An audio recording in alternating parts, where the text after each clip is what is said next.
Hello, Starcraft Nation. This is Binarati, your humble host. Today, I'm actually going to be bringing you a professional game. This is going to be the first professional series I've actually ever casted. Hopefully, I do a fitting job, because today, as the Red Protoss, we have Huck. Yay! I personally am a big fan of Huck. Don't know that many players out there, honestly, but you gotta love that awesome Canadian Protoss. And in the south, we have the Blue Terran SjoW. Finnish? I cannot remember where this guy is from. Of course, someone will correct me, maybe.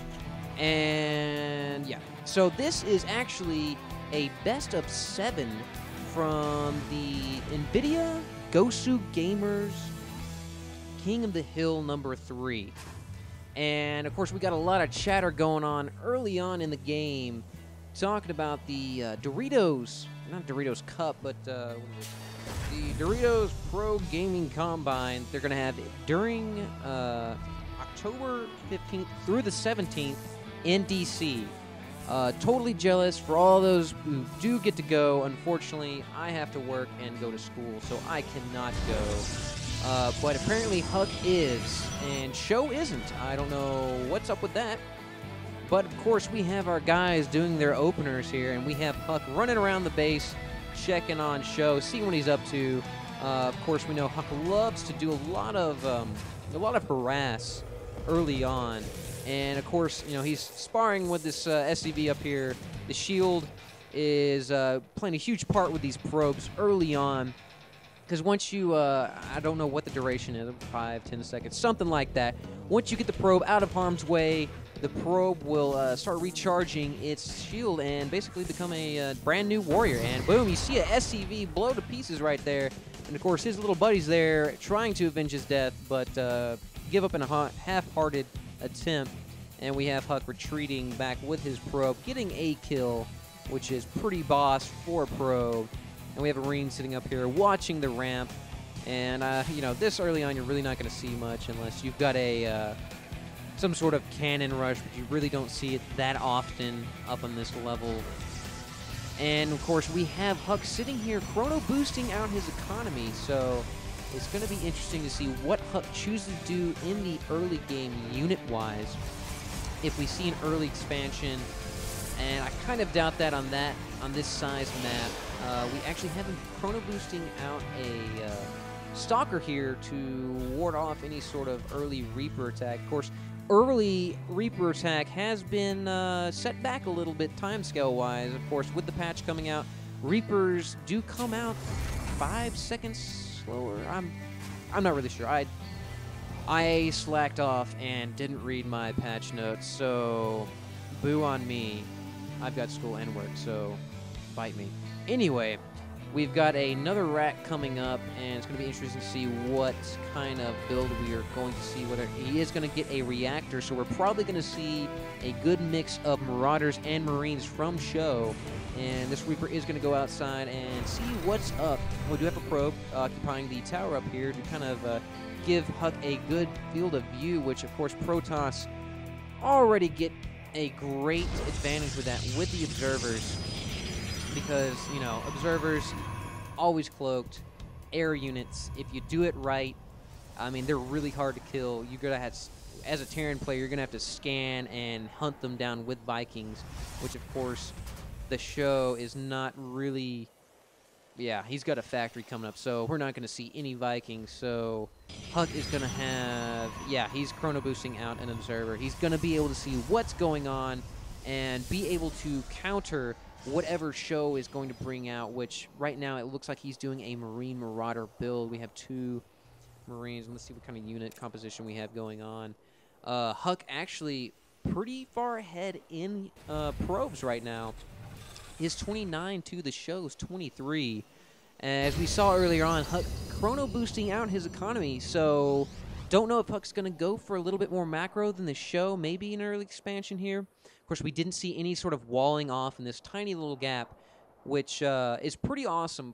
This is the reason why I love Desert Oasis, because you can block this off and really make the opponent kind of question whether you're going for an early expand or whether you are going to do a early push.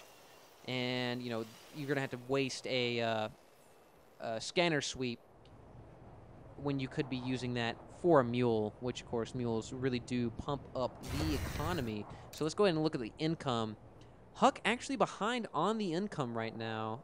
Of course, that is due to the mules. We have 32 harvesters for Huck versus the SjoW's 27. Now we're seeing 2 assimilators for Huck, 2 assimilators for SjoW. So those mules really playing a pivotal part in maintaining the Terran economy and enabling him to push out with these units and continue his unit production. Oh, hitting the pause button right there. So let's go and see.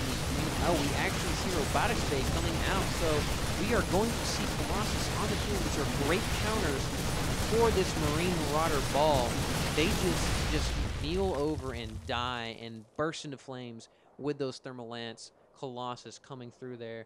And especially if Huck does a good job protecting them, you know, the SjoW is going to have a really hard time sniping them. You can stem the Marauders, and you can go in there and try to snipe them, but you really got to weigh the costs because it depends on how far behind you use it. And we actually see Huck moving out with his army, and we're going to see a conflict right here. And Huck shielding behind the SjoW's army, making him engage right here.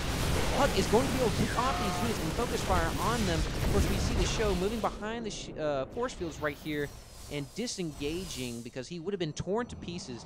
All of the units right here softened up because they did stem, and Huck could have pressed his advantage here, but there was a drop. I missed that drop right there, but the SjoW actually brought along these Hellions, and wow, this Hellion had 5 kills right there. So you know that Huck is really hurting on the economic damage, and you see that he is just queuing up a lot of probes right here. Surprised he actually hasn't chrono boosted. Yep, you see the chrono boost on this, and we actually have another engagement right here. This Immortal, if used right, is going to do a lot of damage, and we do see that shield coming down on top of the Marine, and the other Marine really eating it is nice, and Grizzly Corpse sitting there, fading away. Gotta hand it to Blizzard for the nice balance for the gruesomeness. You know, you do see blood, you do see guts and bones and legs flying all over the place, but it's really not a key factor here. So, you know, for you gore fans, you get a little bit here and there, and for those a little squeamish in heart. And we actually do see an engagement right here. Now, this Colossus is really in danger right here. These Marauders are going to stem and try to snipe it, and we are going to see Colossus go down. Yes, we do see the Colossus go down. This Immortal is punishing all these guys right here. He has 7 kills, killing that, and the SjoW really did a good job right here, moving these Hellions out of the way. The Hellions were not really going to be able to do anything to these Stalkers and the Immortal, so he's going to try to run it into the probe line, and spawning Stalkers right here in the base, blocking these Hellions from really doing anything. We do see more probes going down, and these Hellions get 1 Hellion right here, got 8 kills, and another 2 kills from that other Hellion. So we have 10 probes dying to those Hellions right there. So you've got to think right there, you've had 500 mineral damage just in the cost of the probes, not to count the economic damage. Those probes are no longer bringing crystals to Huck. And we do see Huck suffering in the income tab right here. He's got 660 versus the SjoW's 840. And Huck is knocking on the back door. He is tired of taking it from the SjoW. The SjoW's actually running out with more Hellions. I don't know if Huck really sees this. No, he does not. He does not know that these Hellions are moving out, and these Hellions are going to do even more economic damage. Huck has nothing in his base, trying to bring his probes back online, and his probes are moving out. As we can warp in these Stalkers will be able to handle this invasion by these Hellions, but these probes are definitely paying the price for an unguarded base. So we're down to, yeah, these probes are totally just, and Huck really feeling the economic pain right now. His economy is down to 140 versus the SjoW's 1,000. So the SjoW really in a good position right now. He can either choose to expand or try to bring up a couple more racks or try to tech. And, you know, we see right here that Huck has actually spent a lot in his army, and he is below the count for the SjoW. So the SjoW does have dominance over the field right now, even though he's not pressing it. These Hellions coming out to see what's going on, but are going to get smashed by these Immortals and Zealots. Backdoor obviously covered, not going to fall into that trick. And the losses are pretty similar. Huck losing a little bit more than the show. And Huck obviously losing more. This 47, definitely a lot of probes involved in that count right there. So let's go ahead and look at the unit count. And we see one Colossus on the field with the Thermal Lance upgrade. So this Colossus does have quite a bit of range. And unfortunately, Desert Oasis really does not